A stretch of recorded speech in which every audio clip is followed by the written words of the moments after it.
Alors, bonjour à tout le monde, bonjour à tous mes amis, ici Don Gravano. Alors, je vous invite à partager ces petits moments avec moi et nous allons nous prononcer sur des sujets très importants pour le pays. Voilà. Et comme j'aime bien le dire, nous n'avons pas deux pays, nous avons un seul pays et nous avons le devoir de prendre soin de ces pays-là. Alors, comme nous sommes tous égaux devant le droit et devant la loi, alors, si on a des sujets, si on se pose des questions, si éventuellement les gens qui ont envie de diriger notre destinée, il faut qu'on se prononce bien évidemment. N'est-ce pas? Alors, en Côte d'Ivoire aujourd'hui, quand tu te prononces sur un sujet politique, et quand tu ne converses pas dans le sens que certains veulent, soit on te traite de vendu, soit on dit non, on te donne l'argent, soit on dit non, que toi tu es un mouton, soit ou bien toi tu es un ennemi de la République. Alors, ça dit que pour être bon, il faut être de leur côté. Même si tu dis la vérité. Si tu n'es pas de leur côté, alors toi tu n'es pas bon. Le bon, c'est eux. C'est nous les mauvais. Parce que c'est comme ça en Côte d'Ivoire. Alors, je vais me prononcer sur ces sujets-là. Les gens n'aiment pas dire la vérité en Côte d'Ivoire. Quand tu dis la vérité là, quand tu ne dis pas ce qu'ils veulent entendre là, quand tu ne dis pas ce qui peut plaire à les oreilles là, toi tu es le vendu. Donc, il faut mentir pour plaire. Ou souvent, il faut faire les équilibristes comme certains responsables politiques ou certains comment, si on peut les appeler, certains hommes politiques de la Côte d'Ivoire. C'est-à-dire qu'il faut faire les équilibristes pour plaire à tout le monde. Parce que les gens pensent plus à leurs intérêts personnels que de penser à l'intérêt de la Côte d'Ivoire. Et je vais revenir dessus. Nous n'avons pas deux pays. Nous avons un seul pays. C'est le pays de nos pères, c'est le pays de nos ancêtres, c'est notre pays et c'est le pays de notre descendance. Donc nous avons obligation de tenir compte de tout ça et prendre soin de ces pays-là. Alors, vous avez dit ici plusieurs fois, pour diriger un pays, d'abord, il faut avoir l'amour de ces pays-là. Quand tu veux prendre l'engagement de diriger un pays, il faudrait que tu aies la fibre patriotique. C'est-à-dire, quand on chante l'hymne national de ces pays, ton cœur doit battre. C'est-à-dire, quand on parle de ces pays en bien, tu dois être heureux. Quand on parle mal de ces pays, tu dois avoir mal. Parce que tu as l'amour de ces pays. Moi, j'ai dit, quand tu veux diriger la Côte d'Ivoire, et pas n'importe quel pays, la Côte d'Ivoire, il faut aimer d'abord la Côte d'Ivoire, il faut aimer d'abord les Ivoiriens. Mais si tu n'aimes pas la Côte d'Ivoire, et que tu veux venir diriger la Côte d'Ivoire par rapport en tenant compte de tes intérêts personnels, Dieu même ne va pas te donner l'opportunité de devenir président en Côte d'Ivoire.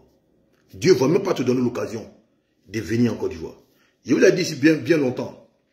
Dans ma dernière vidéo, là, et ce qu'elle a dit, ça n'a pas plu à certaines personnes. Mais moi, je n'insulte personne. J'ai dit ce qui est vrai.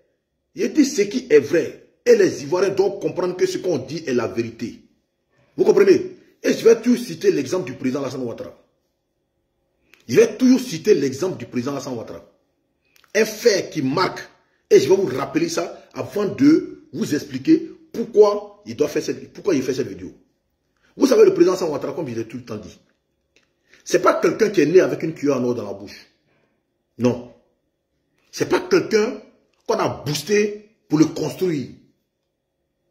Ce qu'il est devenu là, c'est grâce à son intellect, son courage. Parce qu'il est parti de rien pour être ce qu'il est.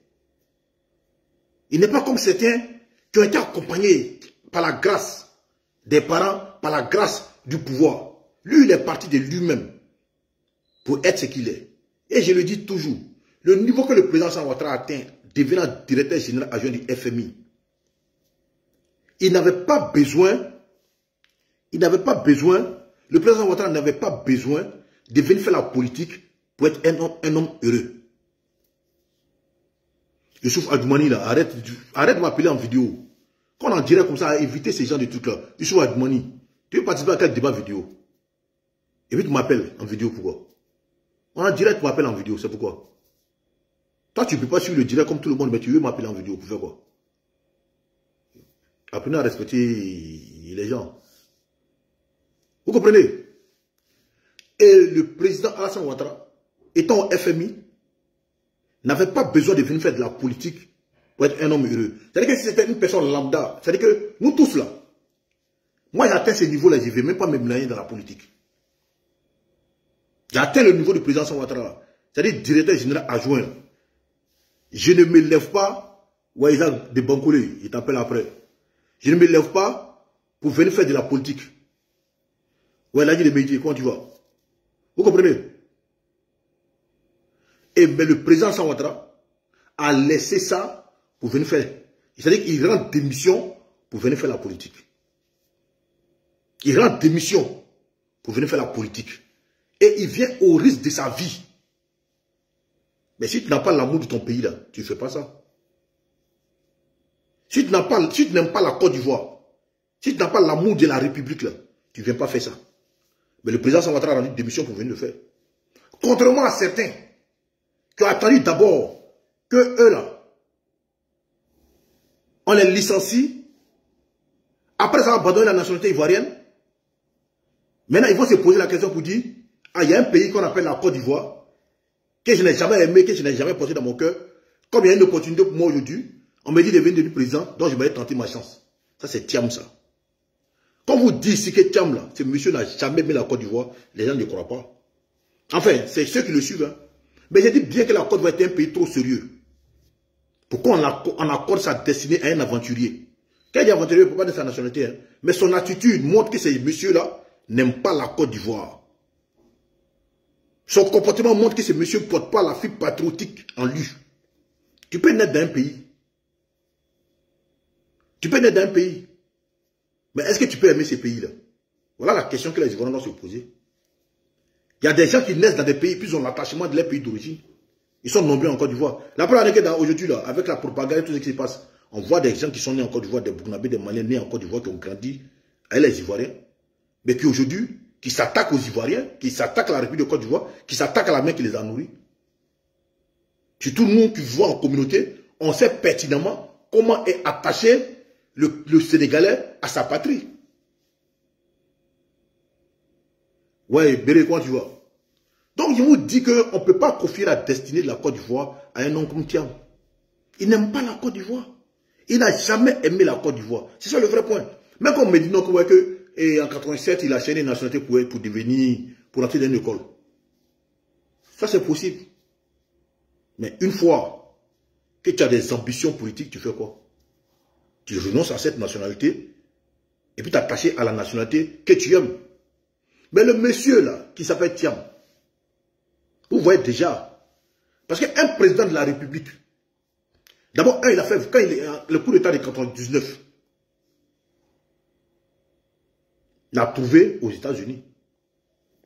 Si vous vous souvenez bien, le coup d'état de 99 l'a trouvé aux États-Unis. Et il faire la passation des charges.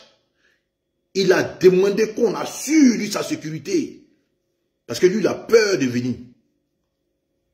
Mais quand ça a été fait, mais quand le monsieur est parti, 23 ans, 1, 2, 3, jusqu'à 23 ans, il n'a jamais mis pied en Côte d'Ivoire. Pourtant, ses frères étaient là. Mais pendant ces temps-là, mais il allait au Sénégal.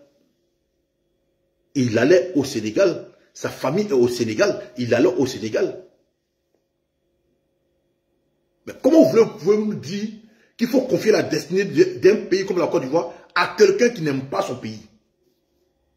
À quelqu'un qui n'aime pas un pays, vous souhaitez que non, à cet homme-là, on vient donner la destinée d'un pays comme la Côte d'Ivoire. Mais tu n'aimes pas une femme là, tu vas l'épouser comment? Tu n'aimes pas un pays, comment tu vas? Tu n'aimes pas un pays, on veut forcément donner la destinée de ces pays à cet homme. Je l'ai dit ici, que Tidjane Thiam n'a jamais pensé un jour venir faire de la politique en Côte d'Ivoire. Et ça, j'insiste dessus. Parce que comme vous, les gens de son parti politique, et son CV vient le décrire, veut nous convaincre que c'est un homme intelligent. Un homme qui réfléchit. Un homme qui sait ce qu'il veut.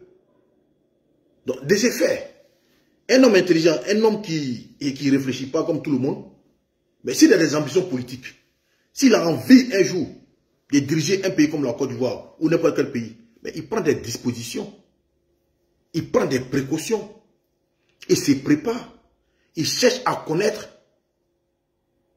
tout ce qui peut devenir comme embûche à sa venue dans l'arène politique. Tout ce qui peut le compromettre là, il va chercher à connaître. Et tout ce qui peut passer à son avantage, il va chercher à connaître. Mais est-ce que Thiam a pris le temps de connaître la Côte d'Ivoire? Nous autres là, l'article dont on parle actuellement, que tout le monde parle en Côte d'Ivoire, même les bouviers là, nous autres on peut ne pas connaître cette loi. Mais lui, Thiam a ses ambitions politiques, surtout que il a renoncé à la nationalité ivoirienne, mais il devait chercher à connaître ce code de nationalité là. Il devait chercher à connaître ce qu'on appelle la Côte d'Ivoire. Mais il ne l'a jamais fait. C'est-à-dire que ça ne l'a jamais intéressé. Et je me souviens, comme vous d'ailleurs, dans plusieurs vidéos ici, j'ai dit aujourd'hui on ne ment plus. Quand tu mens, on monte la VAR. Dans des vidéos de Thiam, quand les journalistes demandaient concernant la Côte d'Ivoire, il disait toujours que j'ai pris ma tasse de thé, ça ne m'intéresse plus. Non, non, non, non, je ne vais plus là-bas. Il a dit, non, non, non, je ne vais plus là-bas. Parlant de la Côte d'Ivoire, non, non, non, ça, c'est pas important pour moi, non, non, je ne vais plus là-bas. Mais un pays que quelqu'un veut diriger, vous pensez que cet homme-là va venir dire non, non, ça il n'y a plus ma tasse de thé, et puis il prend le thé, il boit, et il dit non, non, ça c'est fini, ça c'est derrière moi. C'est-à-dire que ce pays-là, c'est plus dans mon problème parce qu'ils sont sauvages, ils sont trop menaçants, il n'y a pas de sécurité là-bas, donc c'est plus mon pays, c'est plus mon affaire. Ouais, grand frère Thiam le Dozo, comment tu vas? Mais quelqu'un qui a ambition de diriger un pays, vous pensez qu'il va dire ça?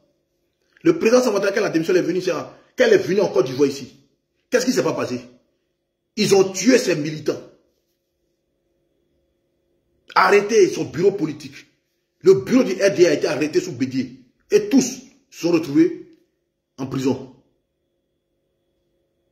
Ils ont fait asseoir sa maman de 80 ans pour l'interroger, régner son fils. Toute une cabale contre le président Alassane Ouattara. Chercher à établir même des faux papiers le concernant. On a vu ça ici.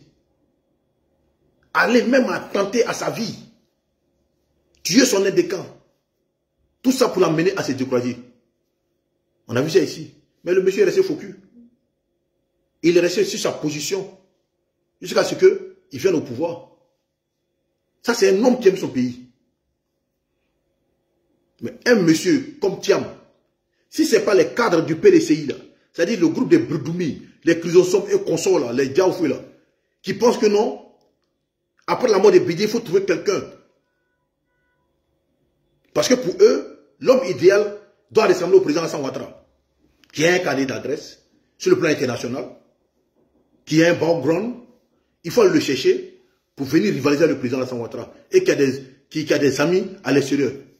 Mais alors ils se lèvent, ils vont faire l'opportunisme notoire que Thiam pour venir présider à la tête du PDCI. Et voilà comment le monsieur vient. Mais il ne prend même pas soin de connaître l'homme déjà. C'est pour ça que Thiam a dit que non, que c'est une loi sombre et inconnue. Maintenant, l'homme il vient.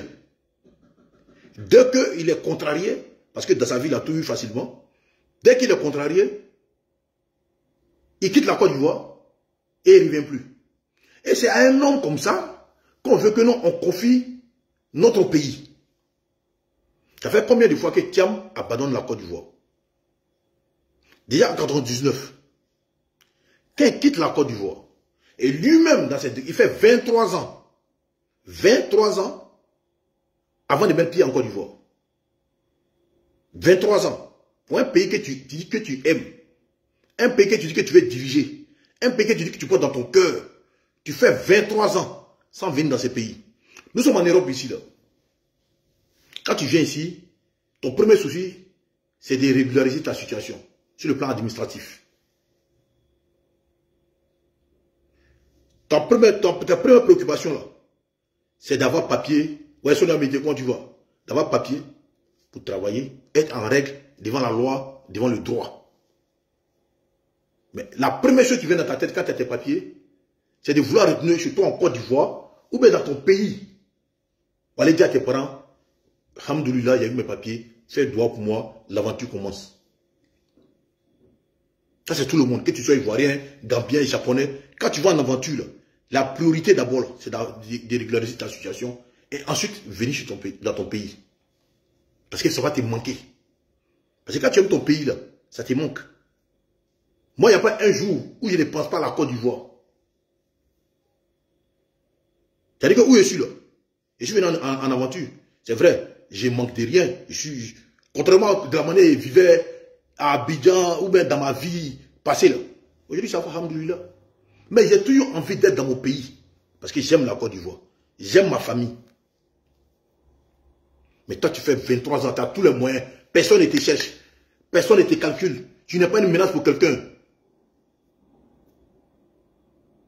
Et 23 ans, tu refuses de partir en Côte d'Ivoire. Tes frères décèdent, tes soeurs décèdent. Tu ne vas pas en Côte d'Ivoire. Et on veut, moi, me convaincre que ces gars-là aiment la Côte d'Ivoire. Mais seront sérieux. Et que ça à lui, on va donner la Côte d'Ivoire. Mais quand il n'aime pas un pays, comment vous voulez que non, ces messieurs-là puissent protéger ces pays? Comment vous voulez que ces messieurs-là puissent diriger ces pays convenablement? La preuve en est que, comme je l'ai dit, en 99, quand il est parti en exil, il a fait 23 ans, ils sont venus. Et lui-même, il a dit sur un plateau de télé, pour ceux qui l'ont écouté, que lui, parce que lui, c'est tout. La mosquée du plateau, là, il a donné un son là-bas une fois, que c'est lui qui a construit la mosquée du plateau, là. Alors que la mosquée du plateau, c'est pas lui qui a construit la mosquée du plateau. La mosquée du plateau est finie tout récemment sur le président Alassane Ouattara. Il dit c'est lui qui a construit la mosquée du plateau, c'est lui qui a mobilisé le fonds, c'est lui qui a fait la mosquée du plateau, il a décoré tout ça, que c'est la première mosquée que j'ai construite. Alors que cette mosquée-là, quand elle était ici, là, pendant les 23 heures de la mosquée, pas terminée, la mosquée est au plateau là-bas. C'est sur le président Alassane Ouattara qu'un fonds a été dégagé pour terminer cette mosquée-là, pour construire véritablement cette mosquée. Parce qu'il lui fait tout. À 14 ans, c'est lui qui a fait le plan de la Côte d'Ivoire. Tout ce qu'on fait en Côte d'Ivoire, c'est lui.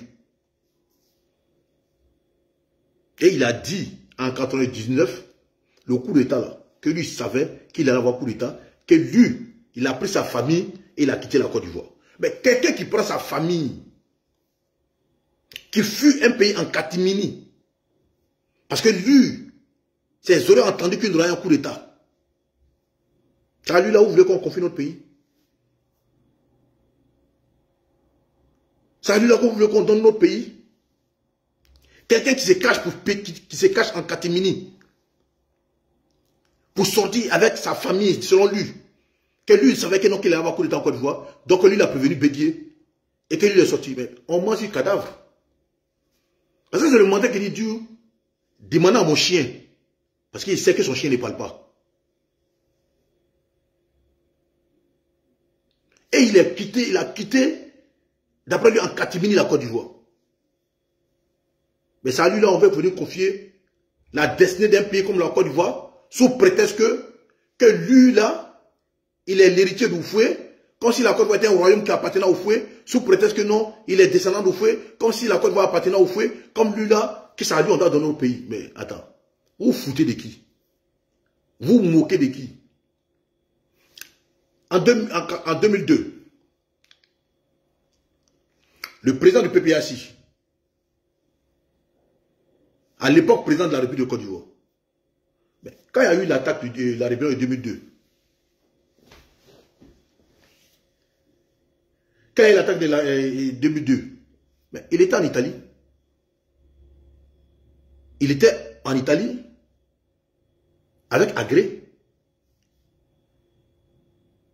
Ouais, Basile Boli, il dit ce qu'on a dit, comment tu vois? Je suis là. Mais il est rentré en Côte d'Ivoire, n'est-ce pas? Mais il aurait dû être Thiam là. Mais il allait continuer. Mais il est rentré en Côte d'Ivoire pendant que les fusils crépitaient en Côte d'Ivoire. Mais il est rentré en Côte d'Ivoire. C'est ça qu'on demande à un chef d'État. Il y a eu l'attaque de Bassam.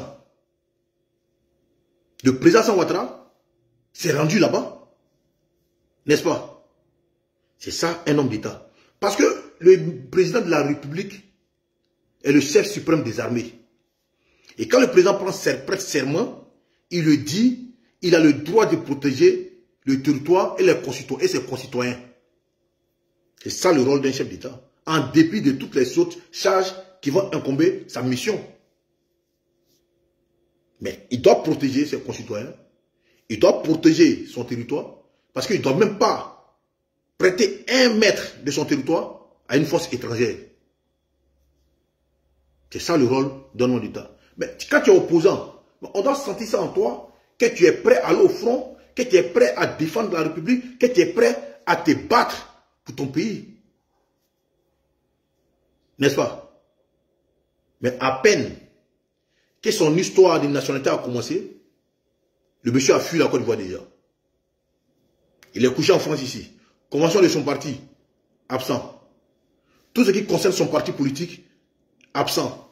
Il vient en France ici, il dit lui il est venu faire du lobbying pour rentrer. Et c'est lui qui demande aux gens de ne pas avoir peur. Que les gens il y a des gens qui ont peur de prendre photo avec lui, que lui, il faut chasser la peur de la Côte d'Ivoire. Mais le voici aujourd'hui, qui dit sur les plateaux de télé ici, que lui n'est pas prêt à rentrer en Côte d'Ivoire, que parce que lui, sa sécurité n'est pas garantie, des prétextes qui ne tiennent même pas. Pendant ce temps, Gbagbo en Côte d'Ivoire, le président Gbagbo en Côte d'Ivoire, il continue de dire ce qu'il veut. Sa sécurité n'est pas menacée. Bredoumi continue de traiter le président Alassane Ouattara d'étranger.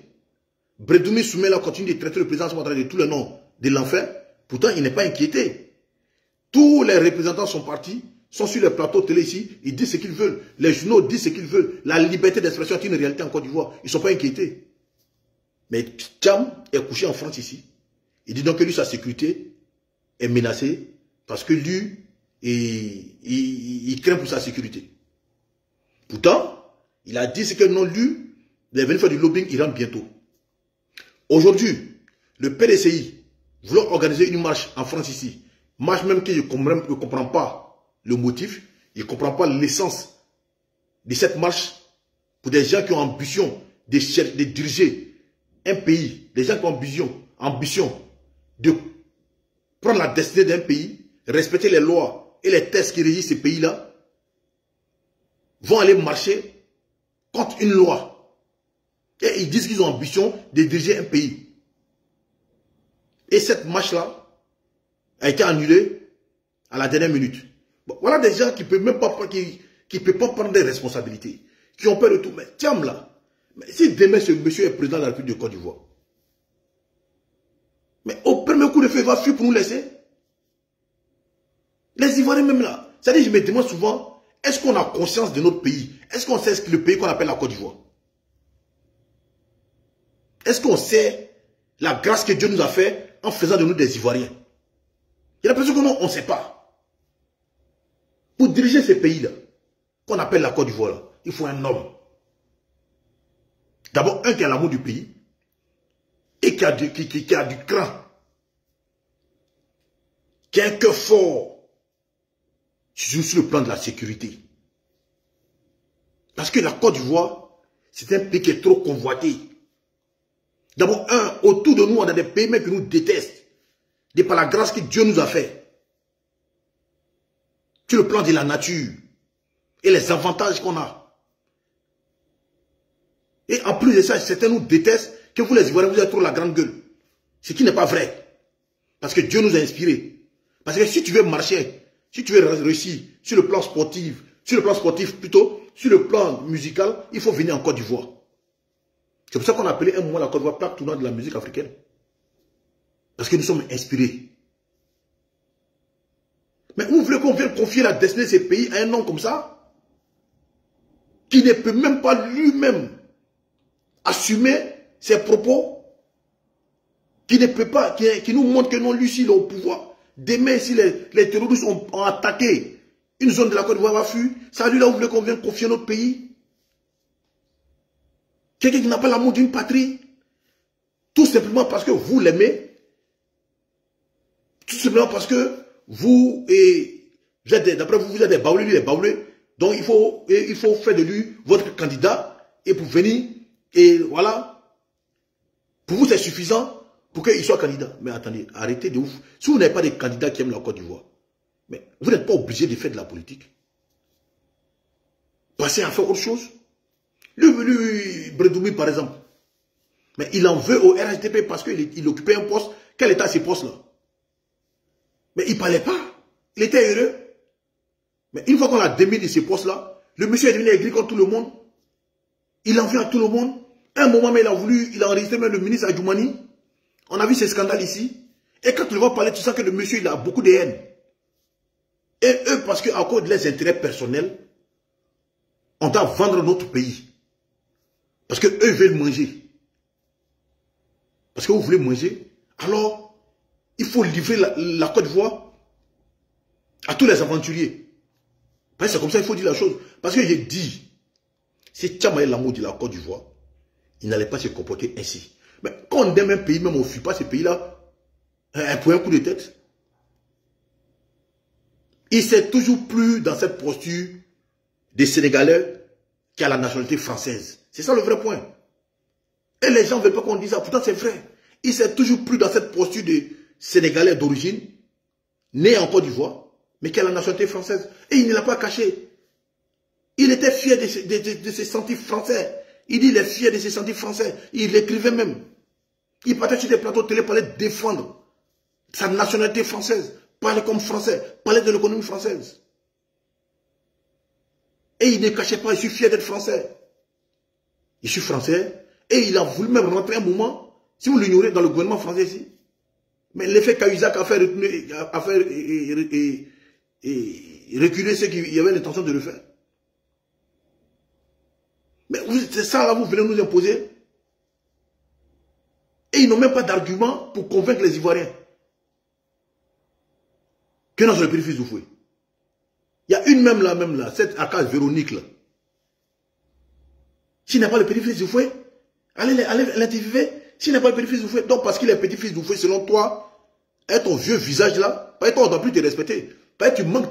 Tu manques de respect envers la Côte d'Ivoire. Tu manques de respect à l'intelligence des Ivoiriens. Tu manques de respect à celui qui incarne la Côte d'Ivoire, le président de la République de Côte d'Ivoire. Et par ricochet, tu manques de respect à tous ceux qui sont du Nord.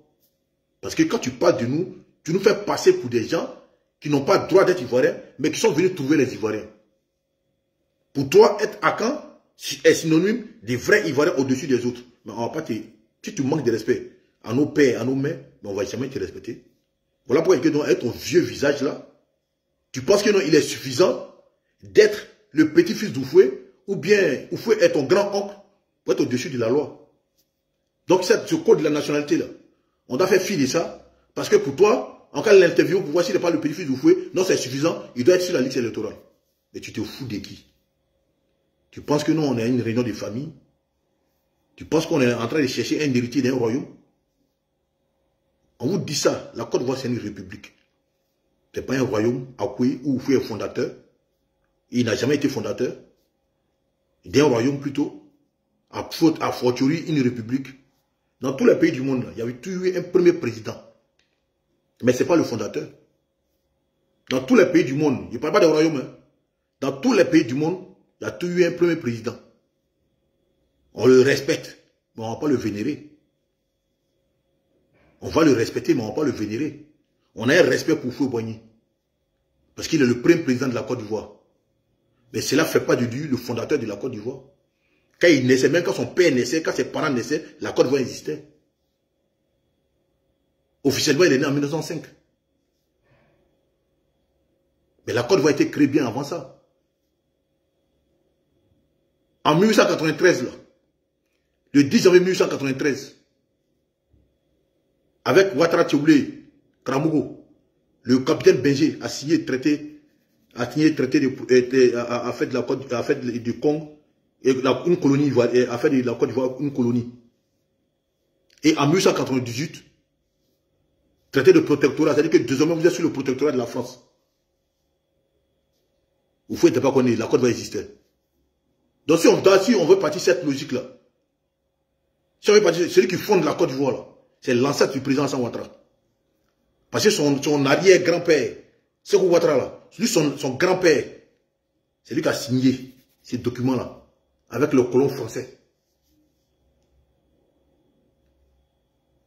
Benjé, là, Benjé, le capitaine Benjé, c'est avec l'ancêtre du président Alassane Ouattara. Donc si on veut partir cette base-là, le propriétaire de la Côte d'Ivoire, c'est lui. Parce que c'est son grand-père, son ancêtre, qui a signé ces documents-là. Donc, venez pas nous emmerder. On veut qu'on aille sur des vraies bases. Qui mérite de diriger la Côte d'Ivoire? Qui a des projets pour la Côte d'Ivoire? Qui a des ambitions pour la Côte d'Ivoire? Mais venez pas avec des prétextes fallacieux pour venir embrouiller les gens. Nous, on veut quelqu'un qui peut nous protéger en cas de soucis. Mais ce n'est pas Thiam. Quelqu'un qui peut fuir à tout moment. Là même, là, ça n'est même pas encore chauffé. Il est déjà en Europe ici. Et il n'y va plus. Mais Bion l'a dit. Que ça n'a pas commencé. Que quand ça va commencer, il va fuir. Mais aujourd'hui, l'attitude de M. Thiam donne raison à Jean-Luc Bion. Comment quelqu'un, même lui, son propre parti, n'est jamais présent? Et vous voulez forcément nous imposer un homme qui est prêt à abandonner ses concitoyens. Vous voulez nous imposer quelqu'un qui est prêt à prendre la tangente quand ça chauffe un peu. Avec les terroristes qui sont partout en Afrique de l'Ouest là. Ils sont au Burkina. Ils sont au Mali. Ils sont au Niger. Ils frappent de temps en temps au Bénin. Ils ont tenté en Guinée. Ils ont tenté chez nous en Côte d'Ivoire. Mais si ce n'est pas le président Alassane Ouattara qui tient à la sécurité de son pays, parce que une grande puissance économique a une grande puissance militaire. Voilà pourquoi le président Alassane Ouattara ne joue pas à la sécurité.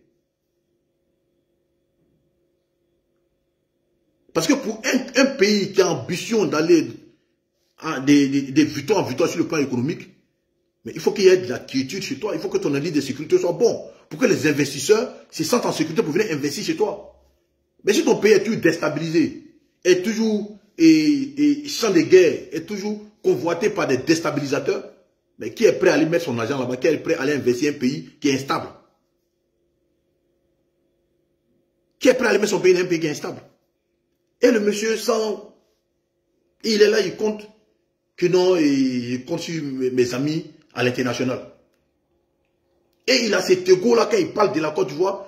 Quand tu l'entends parler, c'est comme si l'homme providentiel, l'homme que les Ivoiriens attendent, c'est l'homme le plus intelligent. C'est lui que Dieu a créé parce que son cerveau est 10 000 fois meilleur que pour tous les Ivoiriens. Et je viens, ils vont courir m'accueillir parce que c'est moi, ils attendent, parce que moi, je suis intelligent qu'eux tous.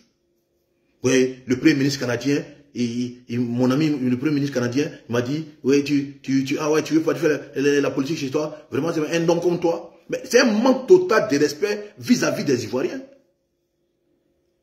Comme s'il n'y a pas homme pareil comme lui en Côte d'Ivoire. Il est trop intelligent. Et il parle les gens avec mépris.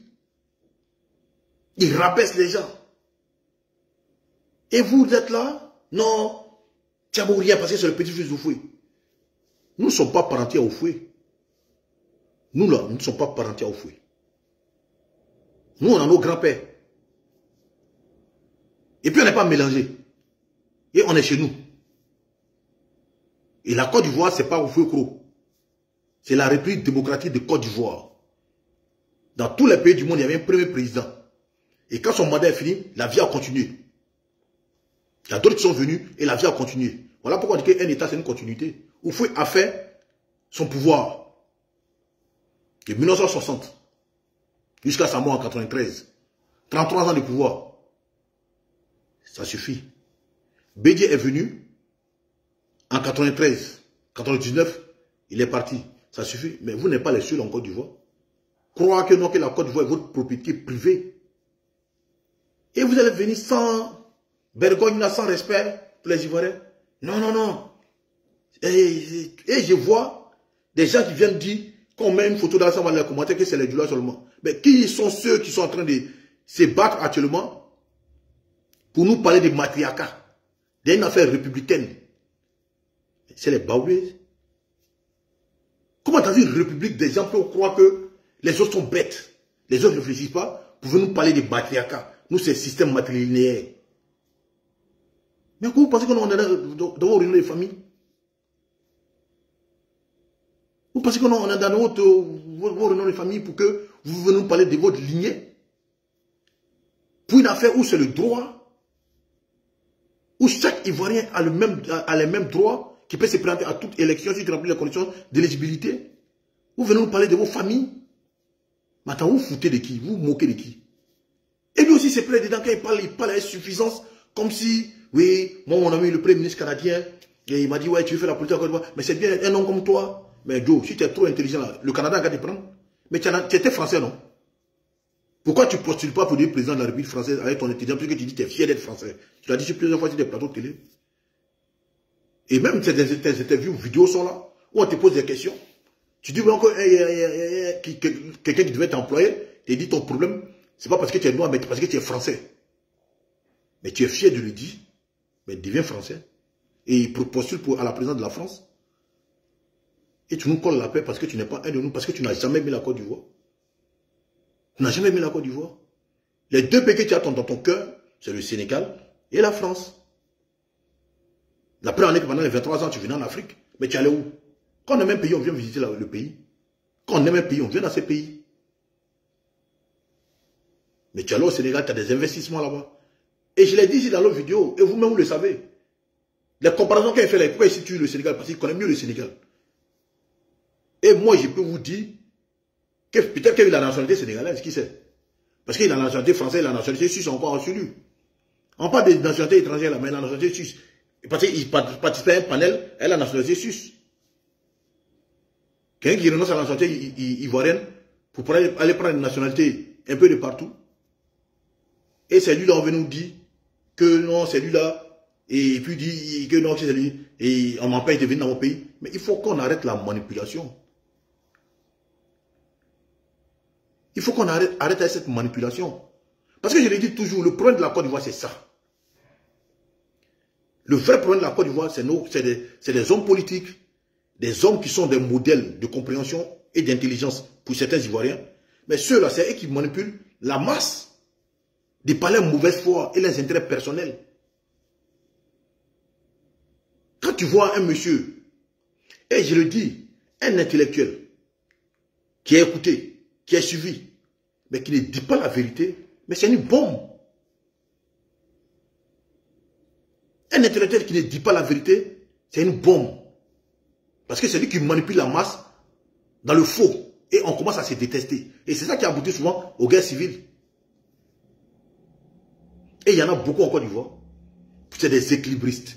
Ils savent la vérité. Au lieu de regarder les gens en face et dire la vérité, ils vont commencer et tourner pour les intérêts personnels. Ne pas dire, ils veulent plaire à tout le monde. Mais c'est comme le monsieur là, Tchémogo Assalé. Pas plus tard que l'autre fois, il nous parlait de l'article 48, avec les conséquences. Et il disait que non, que l'article 48, il rentrait dans les détails que nous savons aujourd'hui. Et que ça a bloqué beaucoup d'Ivoiriens qui étaient venus, que lui il a fait des enquêtes dessus. Et il a bien parlé. Et il va sur notre plateau encore. Et il va dire autre chose. Qu'il faut ramener la mosquée et l'église au centre. Que pour le moment, comment il s'appelle, monsieur Thiam, il n'est pas fort. Mais j'ai trouvé ça méchant de sa part. J'ai trouvé ça méchant de sa part. Et tu nous demandes de laisser le Conseil constitutionnel décider du cas de M. Thiam. Mais pour un intellectuel, un député, qui va à l'Assemblée nationale pour défendre nos causes, qui fait des projets de loi, qui est garant même de nos lois, et c'est toi qui dis ces gens de trucs-là. Mais moi, la question que je voulais poser, si moi j'étais sur le plateau, la question que j'allais poser au député Assalé Tchémogo, mais j'allais lui demander, mais avant même là, de constituer les dossiers de candidature, il est déposé pour que le Conseil constitutionnel valide la candidature ou pas. Là. Mais avant d'être candidat, il faut être électeur d'abord, non? Il faut d'abord être électeur, il faut être d'abord sur la liste électorale avant de pouvoir candidater. Mais est-ce qu'un Français doit candidater à une élection ivoirienne? Est-ce qu'un Français doit être sur la liste électorale ivoirienne? Est-ce qu'un Français doit aller voter, doit participer à un vote d'une élection ivoirienne? Parce que toi, tu dis, on va envoyer l'église, la mosquée au centre du village. Mais moi, il dit, on ne peut pas dépasser Jésus au salon pour aller lire la Bible dans la chambre. Parce que Jésus même est déjà la Bible. Mais quelqu'un qui n'est pas ivoirien, qui n'a même pas le droit d'être sur une liste électorale. Mais toi, tu dis donc que sur le Conseil constitutionnel, tu dois décider s'il doit être candidat ou pas. Mais tu te fous de qui? Tellement il veut plaire à tout le monde. Tellement il veut plaire aux gens du PDCI, il veut faire plaisir à temps, parce que lui, déjà dans son entraînement, depuis un moment on parle de lui, lui se voit déjà comme un potentiel président de la République de Côte d'Ivoire. Donc il faut faire la part belle à tout le monde. Mais c'est dangereux. Dites la vérité aux gens, que le monsieur qui s'appelle Thiam, du moment où il s'inscrivait sur la liste électorale, mais il était français. Il était français. Donc là, on n'a même pas besoin d'aller déposer ces dossiers de candidature au Conseil constitutionnel pour qu'il puisse trancher à sa faveur ou à sa défaveur. Mais du moment qu'il est français et il s'est fait enrôler, c'est de ça qu'il s'agit. C'est là qu'on parle de l'article 48. Et des gens comme ça sont écoutés et sont dans la manipulation. Donc ces deux sorties-là, ça met le doute dans l'esprit des gens. Ouais, grave, il a dit, mais comment tu vas? Et il fait croire à ces gens-là que le monsieur, en droit, ne doit pas être radié de la liste électorale. Alors que le monsieur n'a pas sa place sur la liste électorale. Et il est là, non. Parce que, si vous l'écoutez, ce monsieur aime jouer sur la sensibilité des gens, en fait. Et il dit, demande, revenons, ouais, Maurice Koudou, quand tu vois, revenons sur nos sujets d'actualité. Parce qu'il aime bien ça. La vie est chère, terrain, on va en Gombo ici. Donc, il vient dire ce que certains Ivoiriens viennent attendre. Et pour faire monter sa cote. Donc, cette histoire des Thiam, là, ça ne lui convient pas.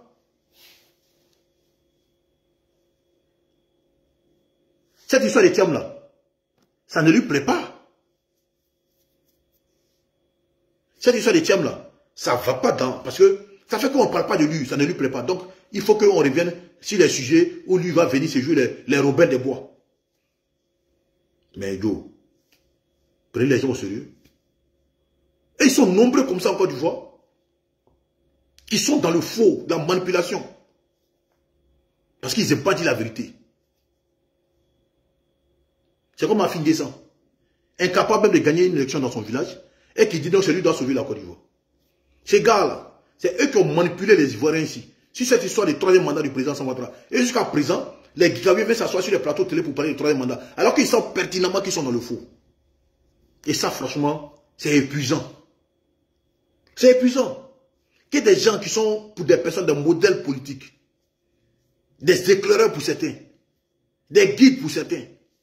Mais qui n'aiment pas dire la vérité aux Ivoiriens. Et on veut construire une nation des droits avec des gens comme ça. Et des gens pour les intérêts personnels sont incapables de dire la vérité à la pauvre population. Pour certains qui ne comprennent pas. Mais quand tu regardes les commentaires sur les réseaux sociaux ici, quand tu vois les commentaires de certaines personnes, mais tu comprends que les gars ils sont mal informés, ils ne savent rien. Jusqu'à les comparer, parce que Thiam a dit que non, si lui n'est pas ivoirien, non, la Côte d'Ivoire doit rendre sa Coupe d'Afrique. Et parce que il y a des gens qui se retrouvent dans l'équipe nationale qui sont dans le même cas que lui. Je peux comprendre Thiam parce que lui, lui-même, il est déconnecté de la Côte d'Ivoire. Lui, je peux comprendre, il est déconnecté parce qu'il ne connaît même pas les lois qui régissent ces pays-là. Donc lui, il est déconnecté. Mais quand je vois des gens sur la toile en train de dire, ouais, mais il a raison, il dit, mais il y a un vrai problème. En quoi le cas de Thiam peut être similaire à nos binationaux? Comme si la FIFA et le code de la nationalité ivoirienne étaient écrits par la même personne. Nous, on a nos codes de nationalité. Et puis, il y a la FIFA qui a ses règles. Et la FIFA, à tout moment, ils sont en train de régulariser la situation même des binationaux pour dire un joueur qui est binational, qui, même s'il a joué en A, il y a un nombre de matchs, s'il n'a pas joué ça pendant un nombre d'années, s'il n'a pas dépassé un certain nombre d'âge, un autre pays peut l'appeler pour aller jouer là-bas. Mais est-ce que dans nos codes de nationalité, ça existe? Mais je vois des gens en train de soutenir ça. Maintenant, ils ne savent même pas que quelqu'un qui est né français peut avoir la double nationalité en Côte d'Ivoire. Et je vois certains qui parlent de l'alinéa 1, l'alinéa 2 de l'article 48 là. Mais en Côte d'Ivoire, on n'a même plus parlé de l'alinéa 2 là, puisque depuis un moment, le service civique n'existe pas, le service militaire là, ça n'existe pas. Donc, on ne doit même plus parler de ça. Et tu vois des gens qui continuent de parler de ça, tu sais qu'il y a un vrai problème parce que les politiciens ne disent pas la vérité aux Ivoiriens. Ils sont dans la manipulation pour les intérêts personnels. Celui qui mange, il est d'accord. Celui qui ne mange pas, il dit non, il n'est pas d'accord. Voilà le cas des choses. Et du PDCI sous Bédier. Mais la Constitution, là, la Troisième République, là. Mais est-ce que les gens n'ont pas dit dans les accords ici, les accords qu'on a signés pendant la crise, là, que la deuxième Constitution de la Deuxième République, votée en 2000, là, qu'elle était conflictuelle? Que celui qui sera président, il faut la changer. Est-ce que ça n'a pas été dit? Ou bien il faut modifier? Ça n'a pas été dit. Ça a été dit. Et tous étaient d'accord.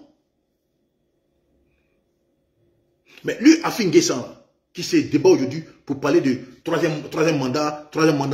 Mais est-ce que lui, Afin Guessan, n'a pas fait c'est pas de pas aller s'asseoir devant tout le monde, micro devant lui dans sa chemise pagne, pour dire que cette constitution-là, cette constitution qu'ils vont faire en 2016, là, constitution qu'ils vont faire en 2016, là, que c'est pour que le président Alassane Ouattara soit candidat en 2020. Mais il a dit ça. Mais il pense qu'Afin Guessan, c'est quelqu'un d'intelligent. Ce n'est pas un manque d'information, c'est un manque. Encore une fois, il y a beaucoup de malhonnêtes. Et la mauvaise foi est la première religion en Côte d'Ivoire. Mais Afin Guessan, il a dit ça ici.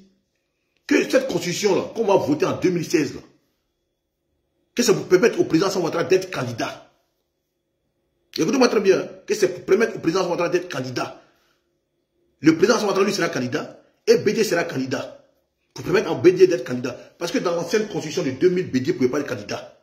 Par rapport à son âge. Mais en l'élection de 2016, là, référendum de 2016, là, permettait à Bédié d'être candidat avec l'article 55. Parce que la limite d'âge sera dégagée. Mais Afin Guessa a dit ça ici. Mais quand il dit que Ouattara sera candidat, il parlait de quelle élection? Mais bien évidemment, l'élection de 2020. Parce qu'on avait fini l'élection de 2015. Et le référendum, pour le oui, c'était en 2016. Donc, il parle pour être candidat, là, il parle de quelle élection? Il parle de l'élection de 2020. Mais comment tu peux dire ça? Qu'il fait cette constitution, que cette constitution-là, que toi-même, là, étant Premier ministre de Gbagbo, tu as approuvé que celui qui sera élu, vous allez modifier la constitution. Cette constitution, vous la modifier, vous vous plaignez. Parce que à l'époque, quand vous acceptez, vous croyez que Gbagbo va gagner les élections en 2010. Maintenant que Gbagbo perd les élections en 2010, l'engagement que l'autre a pris pendant que vous étiez tous d'accord autour d'une table, il veut faire passer cette constitution à un référendum. Tu te plains que non, que cette constitution, ça peut mettre à Ouattara d'être candidat, ça peut mettre à Bédié d'être candidat. Parce que toi, tu te reconnais, parce que ça ne va pas dans tes intérêts, donc toi, tu n'es pas d'accord. Comme si la Côte d'Ivoire était votre bien privé. Bédié a donné son aval. Soro Guillaume a donné son aval. Et Soro Guillaume s'est promené à travers la Côte d'Ivoire pour parler de cette constitution. Allez-y voter cette constitution, que c'est l'une des meilleures des constitutions. On allait voter au référendum. 94% des suffrages exprimés de par les Ivoiriens pour dire oui à cette constitution. Mais vous venez nous dire aujourd'hui que le monsieur a un troisième mandat, alors que vous savez pertinemment qu'il a un premier mandat de la Troisième République. Mais c'est quoi cette mauvaise foi? C'est quoi cette mauvaise foi? C'est-à-dire que eux, quand ils ne mangent pas, c'est pas bon. Quand ils mangent, c'est bon. C'est la même chose avec les lois en Côte d'Ivoire. L'affaire Tcham, là, quand ils sont partis devant le juge de foi, et là, je crois que c'était une dame qui a repoussé le jugement. Mais on a vu les gens de PDC sur les plateaux télé, sur les réseaux sociaux ici, en train de parler du droit. Moi, j'étais étonné de les lire, en train de dire que la justice a triomphé. Moi, je dis, mais ils n'ont pas jugé, ils n'ont pas fait de jugement. Personne n'a gagné, personne n'a perdu. Mais vous parlez de justice, bon, d'accord. Mais aujourd'hui, parce que ça va dans votre faveur, la justice est bonne. Mais demain, si ça ne va pas dans votre faveur, reconnaissez que la justice est bonne aussi. Mais la justice vient me trancher maintenant pour dire non, ils n'ont qu'à lever Thiam sur radier Thiam de la liste électorale parce qu'il faisait son inscription en 2020. Il était français. Non, la justice est mauvaise. Et vous allez plus loin même pour accuser le président de la République. Parce que vous ne voulez pas assumer vos erreurs. Parce que ce qui se passe, c'est vos erreurs. Parce que c'est vos erreurs. Vous n'avez pas pu le temps de vous organiser, de connaître bien si votre candidat était exclusivement ivoirien, vous n'avez pas pris le temps de le connaître.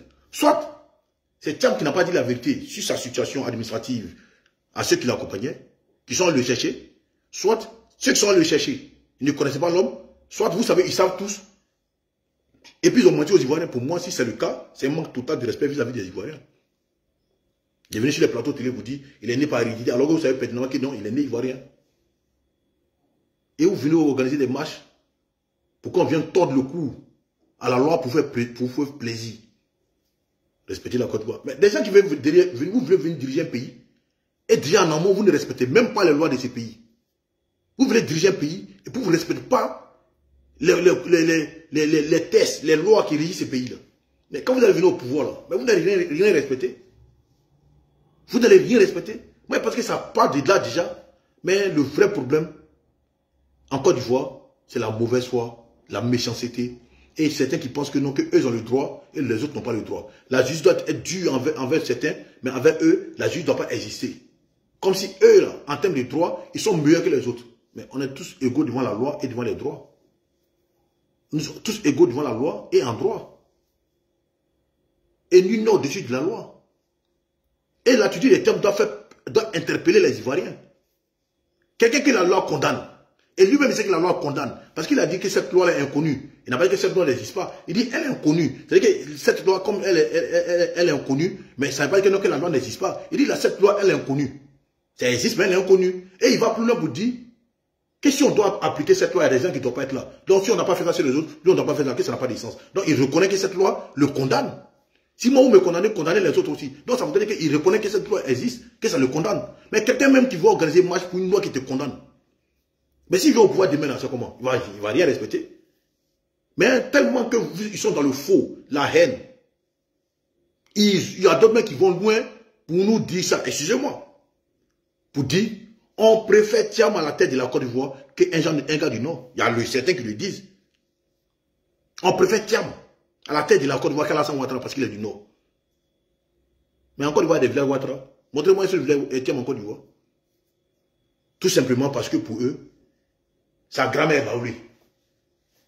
Sa grand-mère est baoulée, donc Titi est baoulé. Titi, président.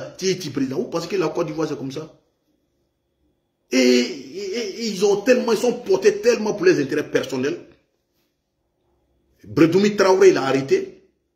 Lui qui est Traoré de par son père, qui sans se gêner, vient nous parler de matriarcat parce que sa mère est Agni. Chez nous les Akans. Alors qu'il était Traoré, il n'y a pas Traoré Agni. Et on se moque, on insulte ton père. Parce que c'est de ça qu'il s'agit. Quand Aka Véronique vient s'asseoir pour traiter les gens du Nord de sous-hommes, d'apatrides, d'étrangers, d'esclaves, tu es arrêté. Et à cause des intérêts personnels, tu craches sur ton père. Parce que dans ta tête, toi tu es Agni, tu n'es pas concerné. Pourtant tu sais dans ton fond intérieur, dans ta vraie vie, que tu es Traoré de par ton père. Et que tu es le fils de Traoré. Mais c'est quoi ces pays où il n'y a pas de respect pour les autres? Pour des ambitions politiques, on traite d'autres d'étrangers. On traite d'autres de sous-hommes. On traite d'autres d'étrangers. Et certains se prennent pour les propriétaires terriens. Certains se prennent pour... Tant que ce n'est pas nous, là, la Côte d'Ivoire brûler. Les choses ne se font pas comme ça. Donc, famille, soyons des gens sérieux. Soyons des gens vrais. Nous n'avons pas deux pays, nous avons un seul pays. Contrairement à M. Thiam, lui, il a plusieurs pays. Il a le Sénégal, qu'il aime bien. Il aime la France, où il préfère venir se cacher ici, le plus longtemps en Côte d'Ivoire. Et par ricochet, il pense qu'il aime la Côte d'Ivoire, alors qu'il n'aime pas la Côte d'Ivoire. Et nous qui sommes dans les quartiers, nous savons, sans manquer de respect à certaines personnes, nous savons comment les communautés sénégalaises se comportent. Et ça, je le dis toujours, à qui veut l'entendre. Le Sénégalais va faire 10 ans chez toi, 20 ans chez toi, 40 ans chez toi. Mais vas-tu se sentir sénégalais? Allez en Côte d'Ivoire, regardez les gens là. Vous connaissez combien de Sénégalais qui ont la nationalité ivoirienne? Même s'il est en Côte d'Ivoire, il va préférer la nationalité sénégalaise parce qu'ils aiment les pays. Comme dans son enfance, il partait chez lui au pays. Et tous partaient dans les pays. Ils partaient dans les villages parce qu'ils ont de la famille là-bas. Et pour vos calculs politiques, vous venez nous voir que non, il est baoulé. Et je vois des baoulés. C'est eux-mêmes qui se foutent de nous en fait. Qui sont là, qui l'accompagnent dans cette bêtise-là. Et là, il est baoulé. Comme si nous, on est tombé sur la tête. Comme si nous, on nous a enlevé nos neurones, on ne réfléchit plus. On est devenus des idiots. Hein? On est des paumés, on est là. On perd la tête, on est là. Et puis on va vous suivre, on croit ce que vous dites. Il faut que vous appreniez à respecter les autres peuples de la Côte d'Ivoire. Il faut que vous appreniez à respecter les autres Ivoiriens. Et c'est ça le plus important. J'aurais accepté qu'on me parle de sa nationalité ivoirienne. Oui, il est ivoirien de naissance. Il jouit des mêmes droits civiques que tout le monde. Il n'y a pas de problème. Mais venons nous imposer matriarcat dans une république. Mais c'est un manque total de respect pour les Ivoiriens. Comme si la Côte d'Ivoire était à vous. Et la Côte d'Ivoire doit vivre selon votre coutume. La Côte d'Ivoire doit exister selon votre coutume. On doit faire fi de nos lois. On doit faire fi de la Constitution. On doit faire fi de tout ce qui régit la Côte d'Ivoire. Mais on a tenu compte de vos appartenants ethniques et de vos lignées matrilinéaires pour établir le code ou bien la constitution de la Côte d'Ivoire. Il faut que vous appreniez à respecter les gens. Donc, famille, c'était pour dire ça. Les Ivoiriens doivent comprendre qu'on a un pays, on a un seul pays qui est la Côte d'Ivoire. À la tête de ce pays, il faut un homme de rigueur, un homme qui est la Côte d'Ivoire, un homme qui est patriotique, qui a l'amour de la Côte d'Ivoire et qui est capable de préserver la dignité et l'honneur de ses concitoyens. C'est de ça qu'on a besoin. On n'a pas besoin de quelqu'un qui peut fuir au premier coup de feu. Et Thiam nous a démontré plusieurs fois ici qu'il est toujours prêt à prendre la dépendante. Il est toujours prêt à fuir. Il est toujours prêt à fuir. Et nous ne voulons pas un homme comme ça à la tête de la Côte d'Ivoire. Le président Alassane Ouattara, quand il revenait de son exil ici, là, sa vie était menacée, mais il est rentré. Il n'est pas rentré. Est-ce que quand il est rentré, il est sorti? C'est ça. Même les Bédiers, là, ces choses sont rentrés en Côte d'Ivoire ici. Gbagbo, là, il est quitté là, ici, c'était Thiam, il n'est jamais venu. Mais il est rentré. Il a encore droit tout le monde. Mais quelqu'un, pour peu, le fait de parler de ta nationalité déjà, tu fuis, tu viens t'asseoir en France, tu dis non, ta sécurité est menacée. Mais quelqu'un même qui dit aux enfants des gens de sortir dans la rue, pendant ce temps, lui-même là, assis dans son coin, il ne peut pas venir là. C'est à lui là où vous voulez donner la Côte d'Ivoire. Apprenez à respecter les Ivoiriens. Apprenez à respecter les Ivoiriens. Ce pays-là, il est trop sérieux. Pourquoi on donne à un aventurier? Pourquoi on donne à quelqu'un qui n'a pas l'amour de la patrie? Qui n'est pas capable de protéger l'intimité, la dignité et l'honneur des Ivoiriens? Et Thiam n'a pas cette carrure d'un dirigeant pour la Côte d'Ivoire. Il n'a pas la forme, il n'a pas la force. Et d'ailleurs, c'est vous qui vous plaignez à tout moment que la Côte d'Ivoire est sous-préfecture de la France. Parlant du président Alassane Ouattara. Bien vrai qu'on sait que nous vous rencontrez des bêtises parce que vous ne savez même pas le rang que la France occupe aujourd'hui parmi les pays dans les échanges commerciaux.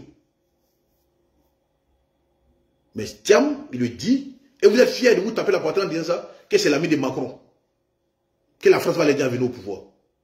Vous acceptez que, non, que la Côte d'Ivoire soit un pays vendu à la France, qu'elle s'agit de Thiam, mais vous accusez le président Alassane Ouattara d'être proche de la France. Mais c'est quelle incohérence ça? C'est quelle incohérence? Donc c'est pour ça qu'il dit que non, souvent il dit, le problème ivoirien, ce n'est pas un problème de politique, c'est un problème communautaire. Quand c'est eux, c'est bon. Mais quand c'est toi, c'est pas bon. Parce que vous êtes qui? Et les choses ne fonctionnent pas comme ça. Donc famille, je voulais faire ce direct là pour parler de ça. Que Dieu bénisse chacun de vous. Que Dieu bénisse la Côte d'Ivoire. Et que Dieu donne à la Côte d'Ivoire aux Ivoiriens le vrai discernement. De comprendre que ce pays-là, il est trop cher pour nous. Donc pour que quelqu'un puisse piloter la destinée des Ivoiriens, il faut quelqu'un qui aime la Côte d'Ivoire. Et qu'il faut quelqu'un qui est capable de nous faire conduire, de nous conduire vers des pays qu'on a vu tous aujourd'hui et nous inscrire dans le Conseil des Nations. C'est de ça qu'on a besoin. Aujourd'hui, quand on regarde la Côte d'Ivoire, on est content. Quand toi, tu arrives à Abidjan, moi, je suis pressé de partir en vacances même. Quand tu arrives en Côte d'Ivoire, toi, tu es content. Parce qu'il y a des choses qu'on ne voyait pas hier, mais qui sont en Côte d'Ivoire aujourd'hui. Et tu es fier, le travail continue. Vous êtes tellement de la méchanceté, de la propagande, que votre propre pays, mais vous êtes prêt à brûler votre propre pays parce que celui qui est à la tête de la Côte d'Ivoire, vous ne l'aimez pas. Avec ça, ces gens-là vont venir s'arrêter devant nous pour dire qu'ils aiment la Côte d'Ivoire. Vous n'aimez pas la Côte d'Ivoire. Vous aimez vos intérêts personnels. Et c'est ça le vrai point. Mais nous, on aime la Côte d'Ivoire. Et nous n'allons pas nous laisser faire. Et on ne va pas vous laisser brûler ces pays-là. Parce qu'on a un seul pays. Et ces pays nous coûtent cher. Et c'est ça le vrai point. Que Dieu vous bénisse. Que Dieu protège le président Alassane Ouattara. Lui donne la santé, la longévité, la grâce de nous conduire comme un vrai berger vers des verts pâturages. Et c'est de ça qu'il s'agit. Bon samedi à vous tous. On a ensemble. Brou à terre. Ciao, ciao.